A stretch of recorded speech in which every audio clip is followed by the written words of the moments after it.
નમસ્તે મિત્રો, આજના માઇક્રોસોફ્ટ ટીમ્સ એપ્લિકેશનના આ વિડીયોમાં આપણે જે કાંઈ પણ પ્રોબ્લેમ્સ આવે છે તેનું સોલ્યુશન જાતે કઈ રીતે કરી શકીએ તે શીખવાના છીએ.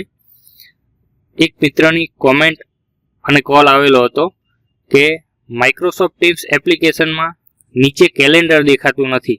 આપ અહીંયા જોઈ શકો છો, નીચે કેલેન્ડરનું ઓપ્શન ક્યાંય પણ નથી. આપણે મોર પર ક્લિક કરીએ, અહીંયા પણ ક્યાંય આપણને કેલેન્ડરનું ઓપ્શન જોવા મળતું નથી.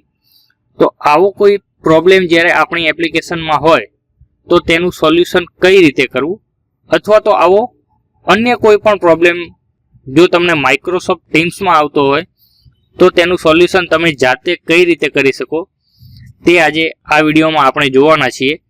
પણ સોલ્યુશન જોતા પહેલાં હજુ પણ આપ જો મારી યુટ્યુબ ચેનલ પર નવા છો તો ચેનલને સબસ્ક્રાઇબ કરી બેલ આઇકોન પ્રેસ કરવાનું ભૂલશો નહીં, જેથી આવી તમામ નવી અપડેટ અમે સીધી જ આપના સુધી પહોંચાડી શકીએ. તો ચાલો જોઈએ.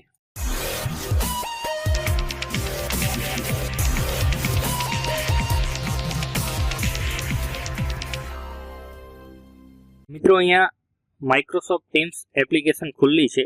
આપ જોઈ શકો છો નીચે કેલેન્ડરનો ઓપ્શન ક્યાંય નથી. હવે અહીંયા ચેટ લખેલું એક ઓપ્શન જોવા મળે છે, તો આપણે તેના પર ક્લિક કરવાનું છે. ત્યારબાદ સૌથી ઉપર જમણી બાજુએ જે સર્ચ માટેનો સિમ્બોલ આપેલો છે તેના પર આપણે ક્લિક કરીશું.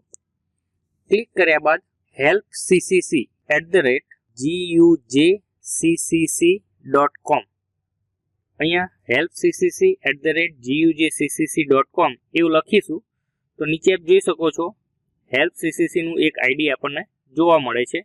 તેના પર આપણે ક્લિક કરીશું. ક્લિક કરતા જ આવું એક ચેટ બોક્સ ખુલે છે. તો આપણને જે કંઈ પણ પ્રોબ્લેમ છે તે અહીંયા આપણે ટાઈપ કરવાનું છે. હવે મિત્રો, મેં helpccc ની મદદથી જે પ્રોબ્લેમ સોલ્વ કરેલો છે તેની સ્ક્રીન આપને બતાવી રહ્યો છું. અહીંયા આપ જોઈ શકો છો મારો જે પ્રોબ્લેમ હતો તે મેં અહીંયા મેસેજ કરેલો છે કે મારી એપ્લિકેશનમાં કેલેન્ડરનું ઓપ્શન બતાવતા જ નથી, મારી વિગતો નીચે મુજબ છે. ત્યાર પછી મેં મારી વિગતો આપેલી છે, જેમ કે ટીચર કોડ છે, સ્કૂલનું નામ છે, માઇક્રોસોફ્ટ ટીમ્સ એપ્લિકેશન માટેનું જે યુઝર આઈડી છે તે, સ્કૂલનું એડ્રેસ અને ત્યારબાદ માર્ગદર્શન આપવા માટે વિનંતી. આટલી વિગત આપ્યા પછી આપ જોઈ શકો છો કે helpccc પરથી રિપ્લાય મળેલ છે કે આપની સમસ્યા સોલ્વ થઈ ગઈ છે, ચેક કરીને જણાવજો. ત્યાર પછી રિસ્પોન્સ આપેલો છે, થેન્ક યુ, ઇટ્સ સોલ્વ. હવે મિત્રો, આપને ખ્યાલ આવી ગયો હશે કે કઈ રીતે કોઈ પણ સમસ્યાનું સમાધાન તમે પોતે જ કરી શકો છો. ત્યાર પછી બીજી એક બાબત કે આપણી કક્ષાએથી સોલ્યુશન થઈ શકે તેના માટે પણ મેં તેમને રજૂઆત કરેલી કે એવું કોઈ સોલ્યુશન છે કે જે અમારી કક્ષાએથી સીધું જ થઈ શકે. તો તેમનો રિપ્લાય મળેલો છે કે કોઈ પણ પ્રોબ્લેમનું સોલ્યુશન કરવું હોય તો helpccc-માં કમ્પલસરી મેસેજ કરવો પડશે. આપણી કક્ષાએથી કોઈ પણ પ્રકારનું સોલ્યુશન આપણે કરી શકતા નથી. કેટલાક મિત્રોની કોમેન્ટ એવી પણ આવેલી છે કે હમણાં જે વધઘટ બદલીના કેમ્પ થયેલા છે તેમાં બીજી શાળામાં બદલી થતાં તે શાળામાં જે ટીમ્સ છે તેમાં તેમનું નામ બતાવતા નથી.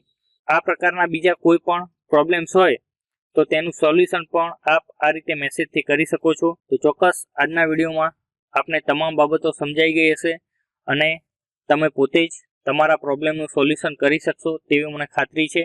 જો આપને વિડીયો પસંદ આવ્યો હોય તો લાઈક કરી શેર કરવાનું ભૂલશો નહીં. Thank you.